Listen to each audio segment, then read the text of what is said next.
साबिक DG ISI Faiz Hamid को field general court martial की जानिब से सुनाई गई 14 साल कैद बामुशक्कत की सज़ा के खिलाफ अपील दायर कर दी गई है। रोजनामा डॉन के मुताबिक फैज हमीद के वकील मियां अली इशफाक ने अपील दायर करने की तस्दीक कर दी है, ताहम उन्होंने इस बारे में मजीद तफसीलात नहीं बताई। फैज हमीद को 11 दिसंबर को सियासी सरगर्मियों में मुलविस होने और इख्तियारात के गलत इस्तेमाल समेत 4 इल्जामात में 14 साल कैद बामुशक्कत की सज़ा सुनाई गई थी।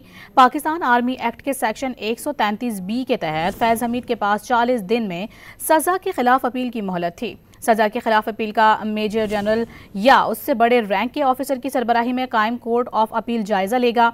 कोर्ट ऑफ अपील का तकर्रुर आर्मी चीफ करते हैं।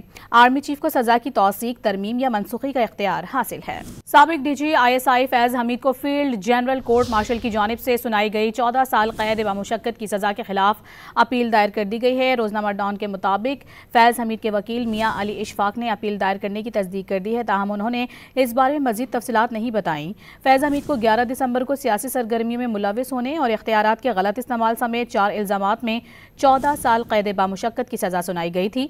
पाकिस्तान आर्मी एक्ट के सेक्शन 133B के तहत फैज हमीद के पास 40 दिन में सजा के खिलाफ अपील की मोहलत थी। सजा के खिलाफ अपील का मेजर जनरल या उससे बड़े रैंक के ऑफिसर की सरबराही में कायम कोर्ट ऑफ अपील जायजा लेगा।